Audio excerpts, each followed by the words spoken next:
Mishnah is Peah, Perek Mishnah Aleph. Beishamai Oimrim, Hefker La'aniyim Hefker. What's this Mishnah talking about? If a person declares his produce ownerless, Hefker becomes available for anyone to take.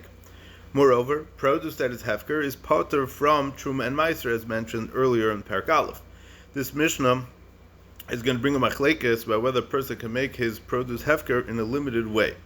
So Beishamai Oimrim, Hefker La'aniyim Hefker. Beishamai say that if a person declares his produce ownerless, in regard to the poor, it becomes ownerless. That is, if the owner of the produce says that any poor person can come and take it, but a rich person cannot, his declaration is effective. As far as the poor are concerned, the produce is hefker. Such produce is subject to the same laws that apply to produce that was declared completely hefker for the rich and the poor alike, except that it can be acquired only by a poor person. Like regular hefker, it's potter from trumas and meisers. So therefore, a poor person who takes this produce does not have to separate Truma and Meiser from it. Beis Hillel Amrim, Beis Hillel say, Einei hefker ad sheyufkar afla ashirim kashmita. The produce doesn't become hefker even for the aniyim unless he declares it completely hefker even for ashirim, even for wealthy people as well, as is the case with shmita produce, which the Torah makes it ownerless in regard to everyone, both rich and poor. Meaning that every hefker has to be like the Torah makes it by shmita. If someone declares his produce hefker only for aniyim, his declaration is meaningless. The produce still belongs to him, and not even the poor may take it, meaning that nothing happened to it at all. Accordingly, it will be mechuyev in all the regular trumas and meisers. The Mishnah is going to quote another machlekes of Beis Shammai and Beis Hillel about shikha. Kol omer hasada shal kav kav. If all the bundles in the field are each the size of a kav, ve'echad shal arba kavin. One is the size of 4 kav, 4 times the size of all the other ones. And the farmer forgot this big 4 kav bundle. So it's not shikha, and it may be retrieved by the farmer. Since this bundle is 4 times larger than the others, the farmer will eventually remember it, and thus it's not classified as shikha. But Beis Hillel Amrim, shikha. It is shikha, and it must be left for the poor, even though it's much larger than all the other bundles. The farmer will not necessarily remember it. However, if the large bundle is more than 4 times bigger than the other bundles, even Beis Hillel will agree that it's not shikha, since such a bundle certainly stands out and will be remembered. Okay? Mishnah Beis. Ha'omer shu samach lagof av lagodesh. This Mishnah is another machlekes Beis Shammai and Beis Hillel about shikha. Ha'omer shu samach lagof av lagodesh labakar v'lakelim. If a bundle of produce was left in the field, near a wall, or a pile of grain, or was next to the animals, or was next to the plowing tools, and he forgot it, and the farmer forgot it when he was carrying in the bundles from the field. So Beis Shammai Oimrim einei shikha. It's not considered shikha, and he may go back and take it since it was left near an important item. It's not shikha because the owner will eventually remember it. Beis Hillel Oimrim, Beis Hillel say shikha, it is shikha and must be left to the poor. According to Beis Hillel, even though the bundle was left near an important object, it will not necessarily be remembered, because the law of shikha applies only to produce that the owner has forgotten and is unlikely to remember. Therefore, if a bundle has a distinctive feature that makes it stand out from the other bundles, it has some kind of siman, it's not shikha, because the owner will presumably remember it and come back for it. According to Beis Shammai, this is true of a bundle that is 4 times larger than others, and Beis Hillel says that it's not shikha. Okay. Mishnah Gimel. Rashi Shurais. If you have bundles of produce that are left at the ends of the rows of bundles. So, having discussed the cases where Beis Shammai and Beis Hillel argue whether a bundle is shikha, the Mishnah is going to discuss a case where they both agree about the status of what halacha is regarding certain forgotten bundles. So, if you have bundles that are left at the end of the rows of bundles, so ha'omer shekenegdei mechiach, the presence of a bundle next to them indicates that they were not forgotten. What does this mean? A person was collecting a row of bundles and did not collect the last bundle in the row. If there are other uncollected bundles stretching in another direction from where that bundle was that he skipped, this indicates that this bundle was not forgotten, but was purposely left to be collected as part of another row going in a different direction. So, to illustrate this point, a field contains 100 bundles arranged in 10 rows of 10. So, there's up and down and side by side. So, following the up and down, the farmer collected the bundles in the first row, but did not collect the last bundle in the row, which would be bundle A10. He then turned to the next row, which would be row B, and began to collect its bundles, B1, B2, etc.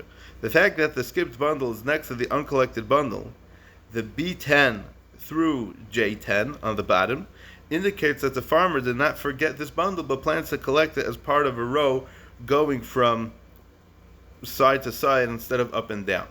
This applies only to a bundle left at the end of the row. But if a bundle was skipped in the middle of a row, it is shikha, even if there are uncollected bundles next to it, as we'll see in the upcoming Mishnah. Since this bundle was not forgotten, it's not shikha. However, if there are no bundles next to it, it must have simply been forgotten by the farmer, and it is shikha. Another case where a forgotten bundle is not considered shikha. If there's a bundle of produce that the farmer took hold of in order to bring it home to the city, but then he put it back in the field and forgot it, there's a meidim she'eni shikha. Beis Shammai and Beis Hillel agree that this bundle is not shikha. As soon as the farmer picks up the bundle with the intent of carrying it off the field, it's already patur from shikha, since he clearly didn't forget it yet. If he forgets it at a later point, it's as if he forgot about a bundle after he already brought it home. And then the halachas of shikha no longer apply, and he does not need to leave it for the aniyim, and it belongs to him. Mishnah Daled. Ve'elu hen rashi shuros. These are the cases of bundles left at the ends of the rows, which was mentioned in the previous Mishnah. Shnayim she'eschilu me'emza hashura. Before the Mishnah describes these cases, it describes a different case with a similar halacha. In this case, a single row of bundles was collected by two workers who started in the middle of the row and worked their way to opposite ends. Let's say you have 10 bundles here, each one, 10 bundles from 1 to 10. And the first worker started from 4, and he did 4, 3, 2, and 1. And the second worker started from bundle 6, and he did 6, 7, 9, and 10. So Shnaim she'eschilu me'emza hashura. You have two workers that started collecting bundles from the middle of a row that ran from north to south. Zeh panav latzafayin, zeh panav ladarim. This one faced the north, and that one faced the south, and they walked away from each other collecting the bundles as they went. And they forgot the bundles that were in front of them. That is, each worker passed bundles and forgot them as he went. And both workers also left a bundle behind them. That is, that when they started, they both skipped a bundle, leaving it between the two work areas. So each of them moved along the row collecting bundles. One worker started from bundle number 4 and worked his way to the north, meaning down to number 1. And the other worker started from bundle 6 and worked his way to the south. Bundle 5 was left behind by both of them, and as they worked, they each forgot another bundle. So the first worker, who did from 4 down to 1, he forgot about number 2. And the second worker, who was working from number 6 up to 10, he forgot number 8. So Eshel Fneim Shikha, the halacha is that the bundles that they forgot in front of them are Shikha because each worker forgot those bundles on his own. Veshalach Hareyim Eine Shikha, but the bundle that they forgot behind them, that was the bundle that they skipped when they started their work, that's not shikha. Meaning 5 is not going to be shikha, bundle 5 is not going to be shikha for either one of them, because each worker did not forget that bundle, he skipped it because he thought that the other worker would collect it. So such a bundle is not shikha, because a bundle is shikha only if it was left behind because the farmer or the worker forgot about it. This bundle was not forgotten, but was left behind purposely because each worker assumed that the other one would take care of it, thus it's not considered shikha. The Mishnah now elaborates on the case of the previous Mishnah. In this case, you have a single worker who's collecting bundles from a number of rows laid out next to each other. For example, you had 100 bundles laid out in a large square of 10 rows, as we previously explained. So if a single worker started collecting bundles from the beginning of the row and forgot a bundle in front of him, that is, he stopped before the end of the row, leaving an uncollected bundle ahead of him, and he also forgot a bundle behind him, that is, he skipped a bundle on his way and left it behind him, which would be similar to the previous case in the Mishnah. So the halacha is like this: Shalofanav Ein Shikha, the bundle that was left in front of him at the end of the row is not shikha, since the other uncollected bundle stretching in another direction from that bundle. So this indicates that this bundle was not forgotten but was purposely left to be collected as part of another row going in a different direction, as the Mishnah previously mentioned. However, the bundle that was left behind him, which is the bundle that was skipped in the middle of the row, is shikha. Since he skipped it and continued collecting the rest of the row, he would have to go back in order to retrieve this bundle. This bundle falls under the Isser of Bal Tashuv, which is the Isser Minat Torah, not to turn back and take a forgotten bundle. So whenever a person forgets a bundle on his route, so in order to retrieve it, he must turn back. It's also because he has to leave it for shikha. So when the worker skips a bundle in the middle of the row, let's say he's working his way down A1, A2, A3, and then he skips over A4. It's shikha even though there are bundles next to it. Because let's say B4 through J4, the 4 row going from left to right, since he skipped the bundle and continued along that row, it makes no sense to say that he was leaving that bundle to be collected as part of another row.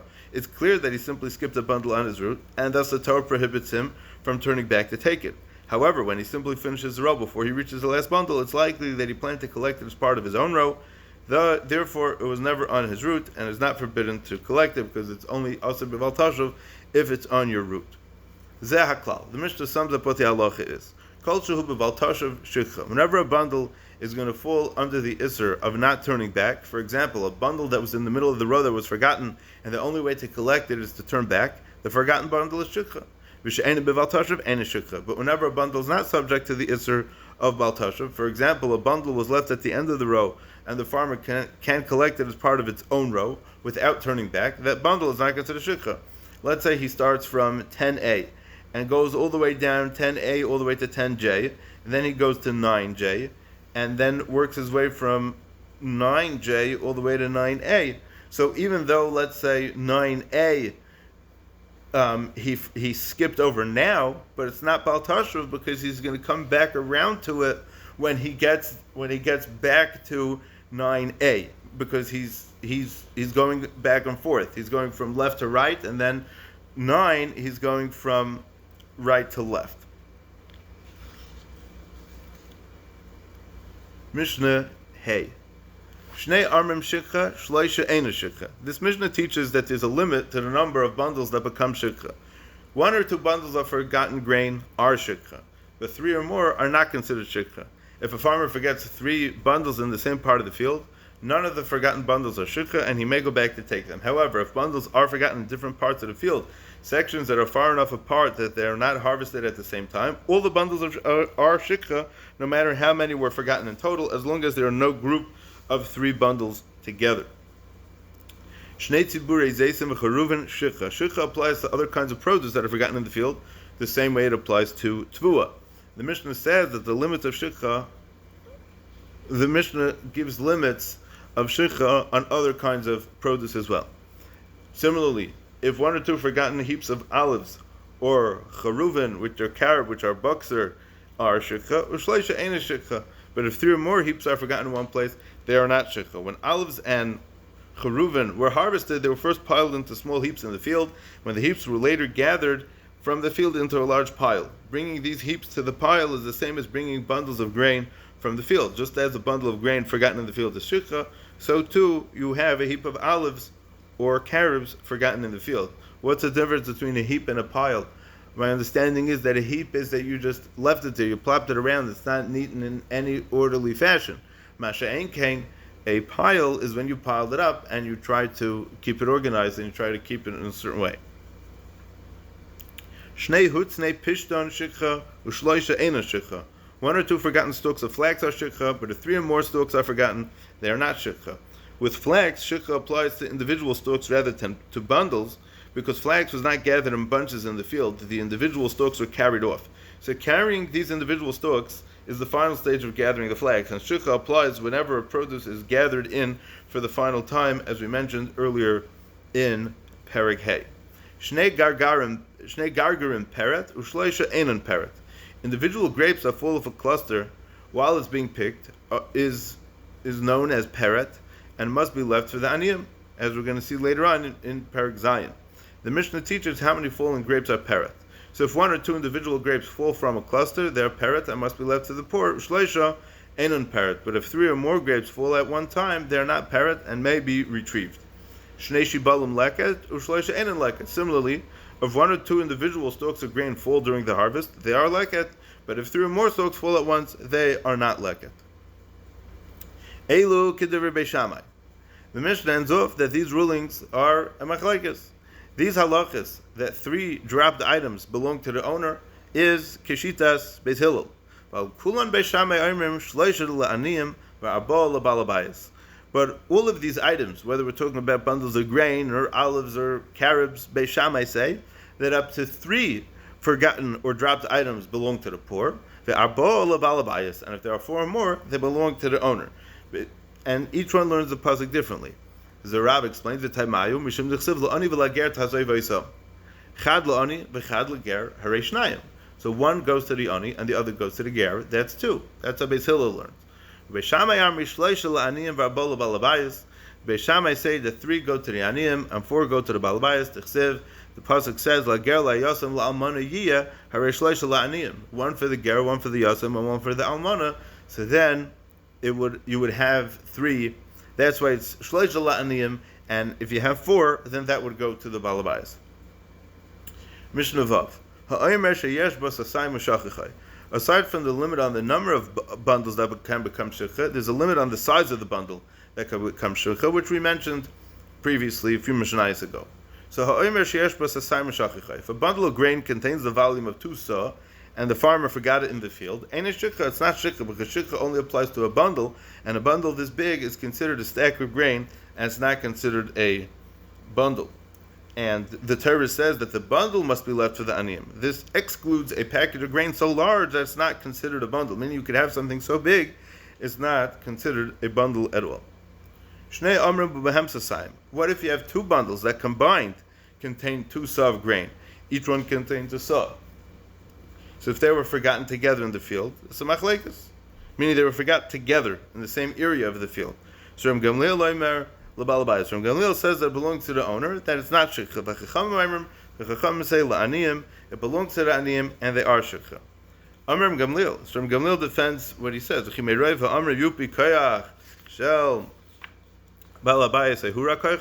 When more bundles are forgotten, does the owner's right to keep them increase, or does his right to keep them decrease? Meaning, why does the Balabayas have more of a power because the bundles are bigger? So the Chachamim answered him that his right to keep them increases, as we see from the fact that when 1 or 2 bundles are forgotten, he must leave them for the poor, for the aniyim. But when 3 or more bundles are forgotten, he may keep them for himself, as we mentioned in Mishnah Hay, in the previous Mishnah. So Amalahem, Shem Gamliel said to the Chachamim, Umatim bizmanshu aimer echad ubayis asayim shachacha ein shikha. But let me ask you, if when there's only 1 bundle which contains 2 sa, if he forgets that it's not shikha, so then shnei amr b'mehem sasayim ein edin shleyu shikha. Then when there are 2 bundles which combined contain 2 sa, they certainly should not be shikha. Why? Because since an extra bundle increases the owner's right to keep the forgotten bundles. So the Chachamim answer him back. So Amr loy, the Chachamim said to him, Gamliel loy. It's not a valid argument what you're saying. Why? Because Ima Marta ba'Emer Echad Shuki Gadish, if the Chachamim said that a single bundle that contains 2 sa is not shikha, and that is because such a large bundle is not considered a bundle at all, but it's rather considered a stack, and therefore it's going to be patur from shikha, which the mitzvah of shikha applies only to bundles. So Taimar b'shnei amrim shenke krichais. But shall you say that the 2 sa of forgotten produce belong to the owner when they are contained in 2 bundles, which are each small enough to be considered small bundles? Krichais, like the Mishnah in the beginning of Eilam Mitzvah says, are smaller bundles. So meichetesi, I mean, he's asking that meichetesi of bundles and oimer, maybe krichais, which are smaller, should also be considered a bundle. So certainly not. Shall you say that the 2 sa of forgotten produce belong to their owner when they are contained in 2 bundles? Certainly not. Rather, each bundle is viewed on its own. Since each one is less than 2 sa, they are shikha. Okay. Mishnah Zayin. As we mentioned previously, the stalks of grain that are overlooked and left unharvested are shikha. The Mishnah teaches that, like a forgotten bundle, overlooked stalks do not become shikha if they're too large. So if you have a section of standing grain that contains 2 sa or more, a section over here means a bunch of standing stalks right next to each other with no harvested stalks separating them, and a person forgot to harvest it. So Ein Shikha is not considered Shikha, just as there is a 2 sa limit for Oimrim, for forgotten bundles. There's a 2 sa limit for Kama, for uncut stalks. Since the halacha of forgotten standing grain from the Kama is learned from the pasuk in the Torah that discusses forgotten bundles of grain, so both types of shikha share the same size limit. As Ezak Rav, the alfinan shikhas Kama and shikhas Omer, we learn out the shikha of standing stalks from the shikha of the bundles. Ma Omer sheyesh b'sasayim en shikha, just like a bundle that contains more than 2 sa is not considered shikha. Av kama shesh basasayim ene shikha. So too, standing stalks that contain more than 2 sa is also not shikha. V'shachachta kama yalfinu lamikra. And shikha has kama, the shikha on standing stalks, we learn it out from the pasuk that says v'shachachta omer basada. The pasuk says that you forgot a bundle in the field. The rabbi shikha has kama is coming to include, to teach me that the halacha of shikha applies to standing stalks as well. Ein basasayim avl hiruya lazosasayim. When determining whether the uncut grain, the kama, contains 2 sa, we don't necessarily measure the actual volume of the grain. Because if the uncut grain does not contain 2 sa, but it would have been fit to produce 2 sa had it been thicker and of better quality, it's not considered shikha. For example, some of the stalks of barley were left uncut. Afilu hishal teifach. Even if it's poor quality barley, that's as thin as scrawny as grass pea, which we mentioned previously in the Mishnah also. Teifach. Grass pea is a bean-like plant with very scrawny seeds. The barley has been beaten by destructive winds and has stunted its growth and is therefore very scrawny, didn't really produce much. So Rayin Aisaki Iluhi Anava Shal Sa'irim, we view it as if it contains full-size barley kernels. And we have to assess how large these stunted kernels would have been had they developed normally. Since the grain is still standing and can continue to grow, we view it to be as large as it can possibly become, meaning we give it the fullest potential. A bundle of cut grain, though, can no longer grow because you already cut it, you already harvested it, it's detached from the ground, and thus we have to measure only its actual size. So if these kernels would contain 2 sa, had they been full size, they are not considered shikha because, again, it would be the same halacha as shichichas kama, the same way you have shikha by kama, you also have shikha by shvach quality stuff. Mishnah Ches. Hakama matzelas as ha'omer v'sakama. In Perek Hey we learned that if standing grain is overlooked and it wasn't harvested yet, but it's very close to a section of the field that was not yet harvested, so the produce that was overlooked is not considered shikha. So the Mishnah is going to go back to this and explain some more halachas over here.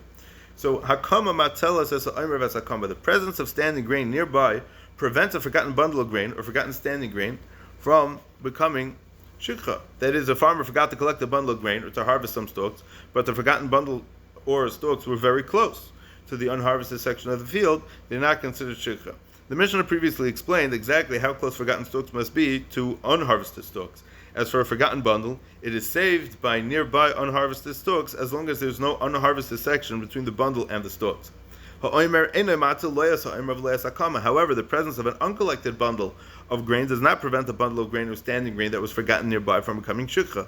If one forgot a bundle of or stalks near the other bundles of grain that were already cut, that were cut but not yet collected, so the forgotten bundle or the stalks are nevertheless considered shikha. Having said that the standing grain prevents produce forgotten nearby from becoming shikha, the Mishnah will explain what kind of standing grain accomplishes this. What kind of standing grain prevents a bundle or standing grain that was forgotten nearby from becoming shikha? Any standing grain that it itself is not shikha, even if it's only a single stalk. It does not have to be a complete unharvested section. Even a single stalk of grain that was not yet harvested, as long as it was not forgotten and is thus permitted to be harvested, saves any bundle or uncut grain that's forgotten nearby from becoming shikha. Mishnah Tes. Sa tvua akura usa she'ena akura. We learned in the previous Mishnayos that neither forgotten bundles nor forgotten standing grain can become shikha if they are larger than 2 sa.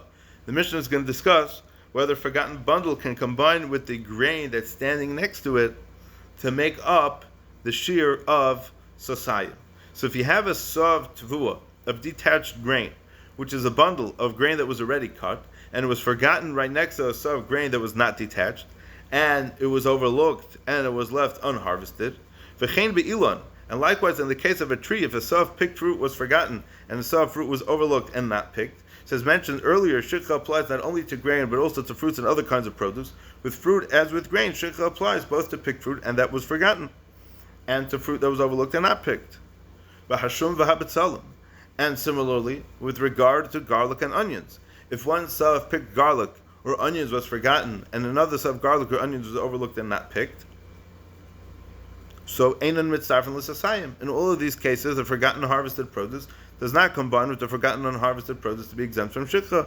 Ella shel aniyim heim, rather, they both belong to the aniyim. Rabbi Yossi Aimer, Rabbi Yossi says, "In Baz Rishus Ani be'emtza enon mitzdarfen." If the property of the aniyim, such as leket, separates between the forgotten bundle and the forgotten standing grain, that is, that there's some leket lying between the two forms of shikha, meaning the kama and the oimer, they do not combine the two to the two saw, and they are shikha. But if not, if there are no other matnas aniyim that are in between the different forms of shikha, so then of the forgotten produce, they do combine, and together they contain two saw, and if together they contain two saw, neither of them are shikha. Mishnah Yud. Tvua shenitna l'shachas. There's some produce, some tvua that would grow that's not mechuyev in shikha. So if you have grain that's designated to feed animals, grain which was used to feed animals was harvested before it was fully ripe, while it was still moist and tender, so that the animals who eat the grain raw could eat it more easily. Oila aluma, or it was grain that was designated to use for binding other grain into bundles. When grain was gathered into bundles, the stalks of grain were used in place of string to tie the bundles together. Certain stalks were harvested with the intent of being used for this purpose. They were using the stalks from this field to tie together the bundles of the grain that was already cut in this field. Similarly, shoots of garlic designated for binding other garlic into bundles, or small bundles of garlic or onions that are waiting to be bundled together into larger bundles, because the way onions and garlic grow, they grow under the ground with this big shoot of grass, it's usually green, and that stands out on top of it. So that's what we're talking about, to use the bundles of agudes hashum and betzalim. Ein lehem shikha. All of these items are not subject to shikha. If they're forgotten in the field, the owner may go back and take them. And this is because shikha applies only to produce that will be eaten by people. So the grain harvested for animals, and the grain harvested to use to tie other stalks together is not going to be mechuyev in shikha. So this is one of the 5 conditions that the produce must meet in order to be obligated in Peah, as we learned in Parak Aleph. So produce is obligated in shikha only if it meets the same 5 conditions, as was mentioned in the first parak. So small bundles of garlic or onions are not subject to shikha because they're not yet at the final stage of being gathered. They'll be gathered again into larger piles. And shikha applies only to bundles that are being gathered for the final time, as we learned earlier in Parak Hey. The Mishnah is going to mention a machlekes whether the halachas of shikha apply to certain types of vegetables. In regard to all vegetables, who each of these vegetables has an edible part that grows in the ground, such as luf. Luf is a kind of onion, garlic, or other onions, meaning that the edible bulbs of the garlic and onions, they grow under the ground and only the leaves are visible. So Rabbi Yehuda Omer ein lehem shikha. Rabbi Yehuda says they're not subject to shikha, but Chachamim Omer yesh lehem shikha, they are subject to shikha. And the Rav explains what the machlekes is over here. Rabbi Yehuda Omer ein lehem shikha l'chal atmunim. Anything that's hidden under the ground is not subject to shikha. D'chsiv sodcha ma'asada begoloi avkol begoloi pratel tamar. So the pasuk says sodcha.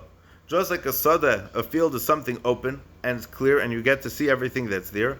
Avkol begoloi, so too anything else that has the chiv of shikha, has the mitzvah of shikha, is only going to be if it's out in the open. Pratel tamon, to exclude something which is hidden. The Gemara in Brachas on the Chesem Reis mentions the concept of a field as being an open place, and an open place is something that's golui. Another nafkamina maybe over here would be similar to the halachas of Tamun Be'esh, as the Gemara Baba Kama discusses in a few places. Okay, and the Chachamim Aimrim yesh lahem shikha, because it says sadcha, and although sadcha is mashma begolui, it says ketzircha, the mashma nami golui. So the mahalach halimud of the psukim in Chumash is ein miut achar miut elo l'rabbos. When you have two negatives, so to speak, it comes to teach me another halacha. So if it says sadcha, that's teaching me that it has to be begolui, and it says ketzircha. Ketzircha is also mashma that it needs to be begolui, open and clear to be seen. So ein miut achar miut elo l'rabbos. It's only coming to teach me another halacha. And what's it coming to teach me? It's coming to teach me that something that's hidden is mechuyev in shikha as well. Upirush tamun, davar shahanechel mimenu hu tamun takas hakarka. Tamun means anything that the fruit itself, the bulb of this plant, is under the ground, and you eat from it. Kumay hatsnoin, radishes, batzal, onions, shum, v'halefes, turnips, and garlics, and kayetze behen. But ain't halacha Rabbi Yehuda, and the halacha is not like Rabbi Yehuda, but like the Chacham. Mishnah Yud Aleph. Hakoyzer balaylo, if someone harvests grain at night and forgets to harvest some of it, v'hama amer, or gathers bundles of harvested grain at night and forgets to gather some of them, v'hasuma, and likewise if a blind person forgets stalks of bundles in the field, whether by night or by day, because he can't see, there's no difference to him between night and day generally. Yesh lahem shikha, he's subject to shikha, even though it's easy for such a person to miss some produce, the produce he forgets is nevertheless shikha. And the Mishnah in Parakeh taught that produce is not considered shikha if it was forgotten or overlooked because of some outside reason. For example, if a poor person blocked it. Not being able to see, whether due to blindness or nighttime, is not considered an outside factor in this regard. Since a person who cannot see is fully aware of the handicap he's working under, he's being careful in his work to compensate for not being able to see. If in spite of this he left behind the bundle, it's attributed to forgetfulness and not shikha. This head Yisrael explains it, which is very interesting, because you say, well, it's Pashat, he's blind, he can't see, so he's going to forget. Zok Tzvayis Yisrael is going to be extra careful to make sure that everything gets included. If someone is harvesting grain and intends to take the thick stalks first and to leave some of the thin stalks for later, if he forgets to harvest some of the stalks, he's not subject to shikha because he may return and harvest the overlooked stalks. Since he's harvesting in an unusual manner, he's not mechuyev in shikha, and he's going to remind himself of ketzircha means kederach ktira, and if he's not doing a kederach ktira over here, so then ein lo shikha. The last halach of the parak, Mamar Harani, Kotzal Manas, Mashani Shechech, and Etel, Yesh Le Shechech. If a person says, I'm harvesting on condition that I may return to take whatever I forget, he's subject to shikha, and despite this condition, he may not return and take what he forgets. He's still going to be over on Bal Toshav. Since this condition goes against the halacha of the Torah, which says that a farmer may not return to take what he forgets, the condition has no validity. Ordinarily, a person can make all kinds of actions subject to any condition of his choosing. For example, he could say, he wants to marry on a woman on condition that she give him a certain amount of money. However, no condition is valid if he's masna masha kosav Torah, if he goes against what it says in the Torah.